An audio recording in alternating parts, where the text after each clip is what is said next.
have been treated like slaves within the Nigeria enslavement. Over 100 years, we have suffered marginalization, and we have seen worse than the apartheid in South Africa. Today, Biafra person cannot be a president in Nigeria.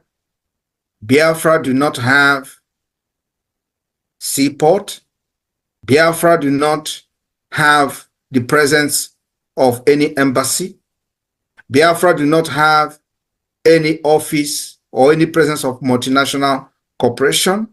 Biafra do not have any headquarters of any world class organization. Biafra land do not have the presence of the Nigeria federal government. Biafra land do not have road. Biafra do not have school. Biafra land do not have hospital. Biafra do not have social amenities. Biafra do not have any presence of Nigeria state within our land. This is not something that started yesterday. This has been the result of the marginalization, discrimination with impunity, the dangerous diversity of the Nigeria state that Biafra people is unfortunately being part of Nigeria. This is a mistake that British government have done, and will continue to hold the British government accountable. Will continue to blame them until the day Biafra will finally gain its freedom from Nigeria. The British, out of their selfish interest, joined people that have nothing in common together, and they begin to compete among themselves, religious-wise, economic-wise, educational-wise, and cultural-wise. And this whole combination of this pull apart from each other become a dangerous diversity that we suffer today. Biafra people embraced Christianity. Christianity preached about love of one another. Christianity preached about do not harm your fellow human. We embrace Christianity. Our cultural and traditional religion also preach the same. Do not harm any person that is your close relative, your friends, extended families, and even foreigners and strangers. This is what our value system is all about. We embraced the foreign god and become even more radical than them. And then as time goes on, we begin to see the Islamic State, we begin to see the Fulanis coming with aggression, coming with terrorists, coming with terrorism, attacking and killing Biafrans since 1945. This led to the declaration of Biafra by Chief Odumegwu Ojukwu in 1967. Nigeria, being a dangerous diversity, witnessed coup upon coup, military coup upon military coup, and as this was going on, Simon Ekpa was not born.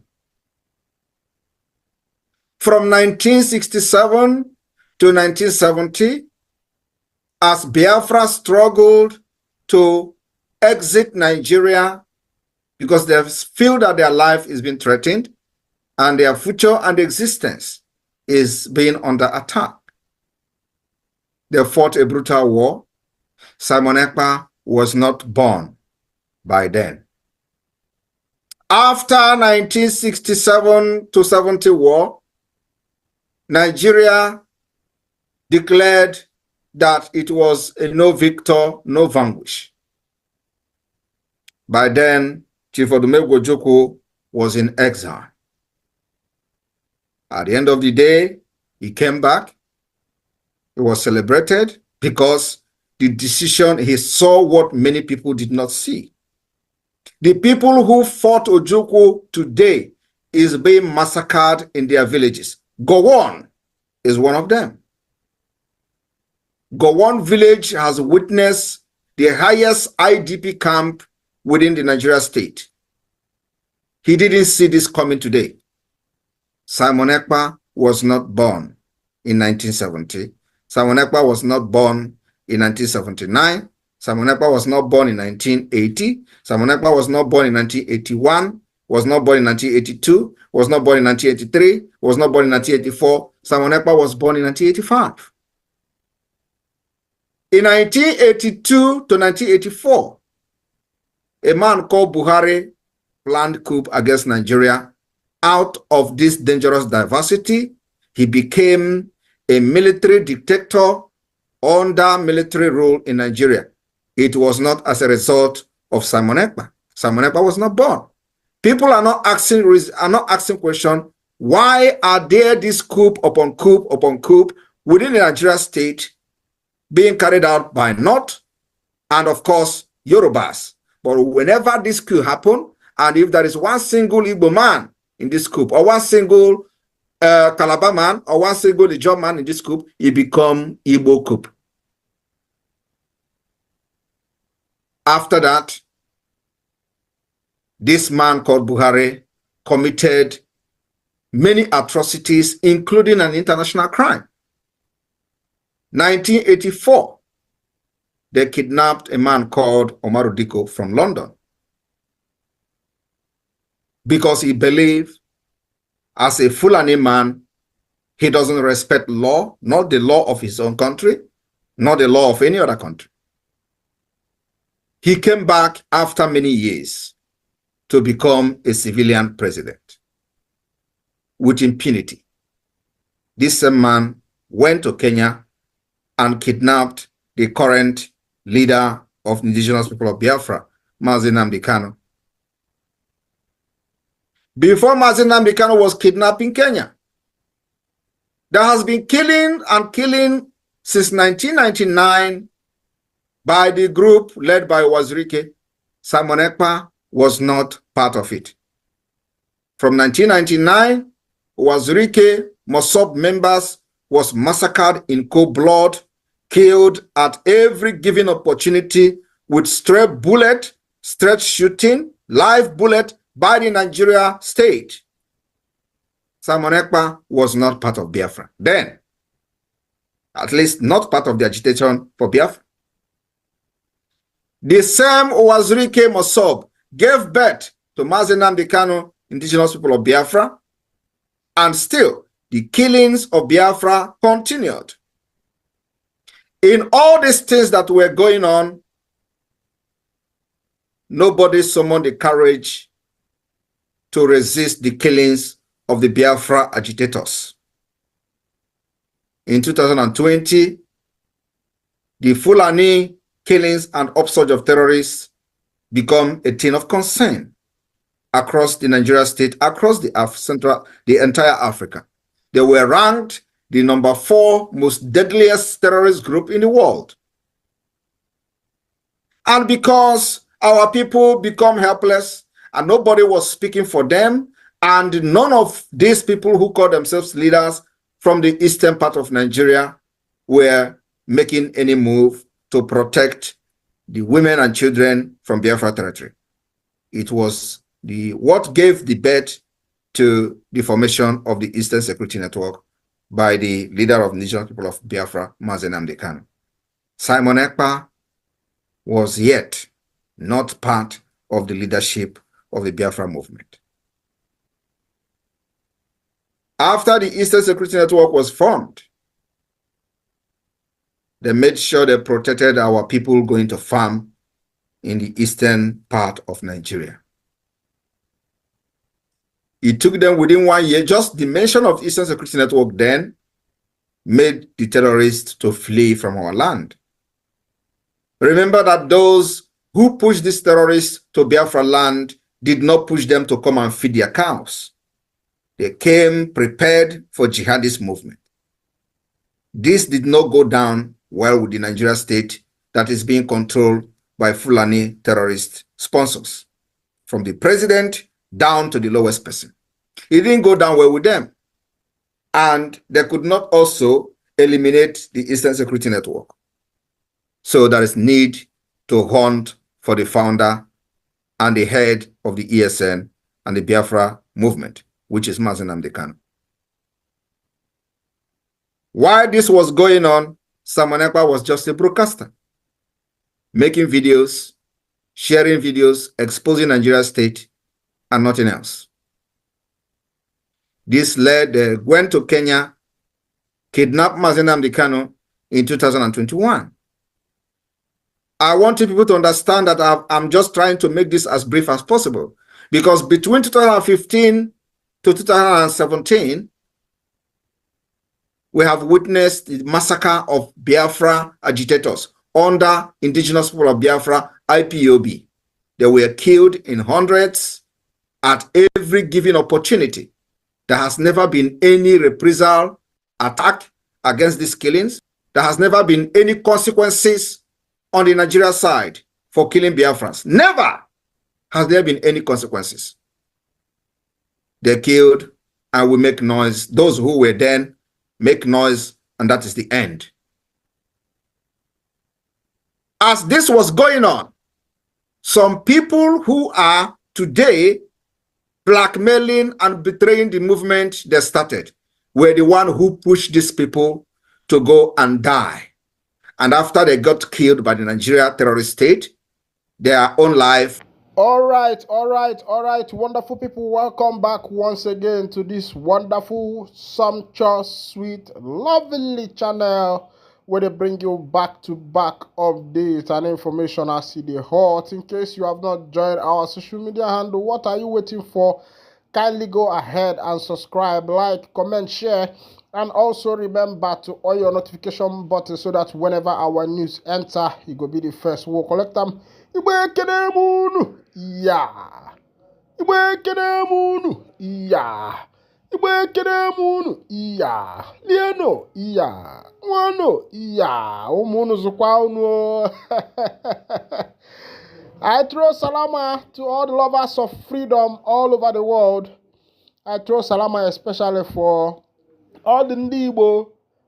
Salama to the Prime Minister. Salama to the leader. Salama to all of us of freedom all over the world. I say nunu ga adesikwa ka echi n'echara akonenu. When I say na ngunu jeko na ma kwanari unu. So letekwa unu na ofu nwa onye fu unu leta nwa anwa ibe memme anwa mekwane ya. Oka no di na abubi ime ndeli oto se okwo okwu ekwusiala nwa yi. Si na agali ofu na onye abu ego na onye kai na ekpe na ebele. Na Chukwu okike abia mma. Aye kenege chukwu bi n'igwe. You know, shall as it is now, information where we say I want to bring to your table. If you hear you yourself go maga. You go shake. He dey do am. He dey shake. He dey roll am. He dey shake. The Yoruba nation has finally declared their secession from Nigeria, and the person that is heading this particular one is no more Sunday Igboho, but this one is headed by the wife of former, should I call him former president of Nigeria, who was denied victory in the person of MNKO Abiola. Now Abiola wife now they declare this one. He say Biafra Yoruba nation say they have seceded to from Nigeria. That Yoruba nation will now become one of the 55 country in Africa that they have seceded from Nigeria. That nobody should ever mention them again as Nigerian people. It don't shell, it don't shell. Everybody, it don't happen. Everybody, it don't shell. Nobody had the so. I see the be, you know, if I they bring some of this matter to now, some people they say, your couples, you they go forge something, they bring this, that, and that. A lot of people they say plenty things, but one thing about life be say anything where you do, they must talk. Say they must talk, oh, they must talk. Say they must talk, oh, now then get their mouth. Now then get their mouth, my people. But I know say all of una still they support me when they gidigba for this channel and una they come out body at all. Because na me and una they as I they bring the matter they reach from my table, say Akintoye, say MNK Abiola's wife, where they call Modupe Onitiri Abiola don declare secession of the Yoruba nation from Nigeria. As it is now, she has declared the Democratic Republic of Yoruba. The Democratic Republic of Yoruba. Now the trending info where we say you there for my table this afternoon, where we say I dey reach out to you. You yourself go to ask as it be because you know say our people say that I'm a snake where one person kill, they say they turn to python. But this one before na ndị Igbo, only ndị Igbo they complain. Mazi Nnamdi Kanu they complain. Mazi Simon Ekpa they complain. People like us they complain. A lot of people they complain. Say freedom, freedom, freedom, freedom, freedom. And now during their time, now one of their brother, what do they call now the outside them brother, what do they call Buhari? Now carry Mazi Nnamdi Kanu put there. Now, the Yoruba people supported him because they thought that it is going to be better for them. But they say that chicken wey see whether they fry bush chicken, make you know say na so it go be for them. As your cocoa full eba na macho kwa. Make you know say na so it go be am. Oh, the ego. As see they be now, the Yoruba people don't follow join. Say this time now their freedom now they look for. Now I carry you go for the full detail of the information, make you see as they be for that matter. As they be, Nigerian raise concern as MNKO's wife declares Yoruba secession from Nigeria. Igboho and Akintoye have distanced themselves from the controversial proclamation. Modipe Otiniri Abiola during the broadcast where she proclaimed Democratic Republic of Yoruba. In a video that has gone viral online, Modipe announced that Yorubas have seceded from Nigeria effective April 12, 2024. Proclaiming the sovereignty of the Democratic Republic of Yoruba, the sessionist said that Yoruba has become the newest nation in the world and 55th in Africa. We are indigenous people, she said. We are sovereign people. We are ethnic nationalists. We have decided to secede from Nigeria on November 20th, 2022. And today, April 12th, 2024, we decided to finally leave Nigeria. I, Modipe Otiniri Abiola, proclaim the sovereignty of the Democratic Republic of Yoruba. Today, Friday, April 14th, 2024. From today henceforth, Yoruba land has commenced its own republic. By that virtue, it is now become the newest nation in the world, she said in the clip. Though recorded on Friday, the video emerged after some Yoruba Nation agitators invaded Oyo State Government Secretariat in Agodi area of the state on Saturday, April 13, 2024. Dressed in foreign military camouflage and other paraphernalia, the arm-bearing invaders attempted to break into the Oyo Governor's office and the State House of Assembly complex. However, they were subdued by a combined effort of policemen on duty at the Governor's office, soldiers, operatives of the Southwest Security Network, codenamed Amotekun, and other security reinforcements. The Nigerian Army later announced that 9 of the intruders were arrested, while one semi-automatic pump-action rifle and ammunition were recovered from them.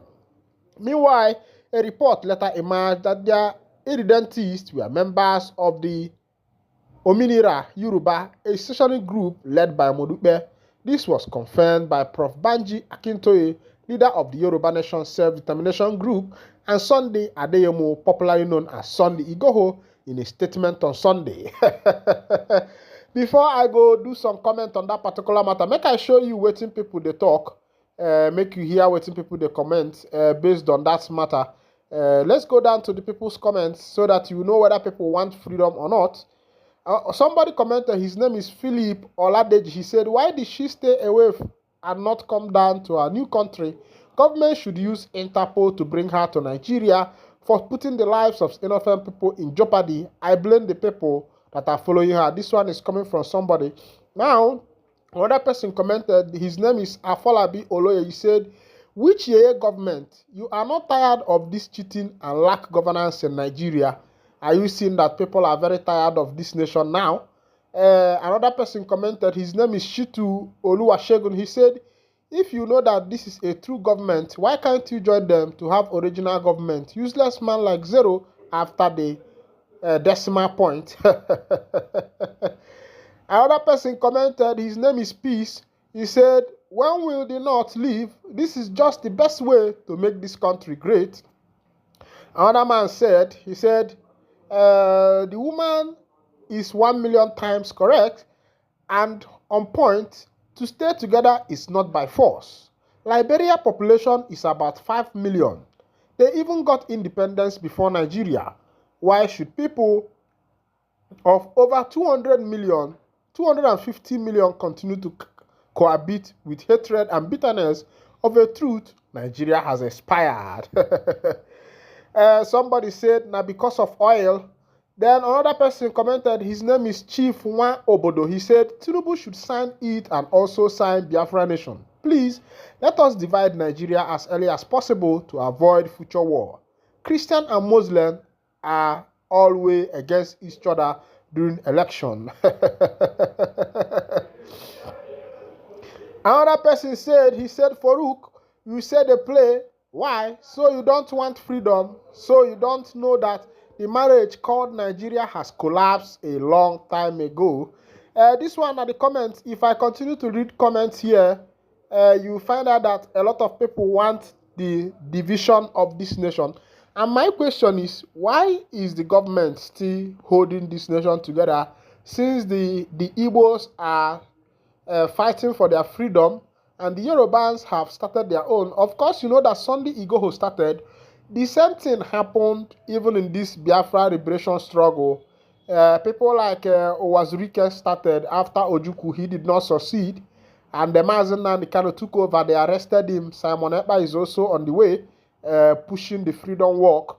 And now, Onitiri Abiola, Modube Onitiri Abiola, has taken over from Sunday Igboho, and he is now pushing the secession of the people of the Oduduwa. Meanwhile, this is where I'll be winding down the curtain, and if this is your first time of joining us on this wonderful channel, kindly go ahead and subscribe, like, comment, and share. Thank you for listening. God bless you.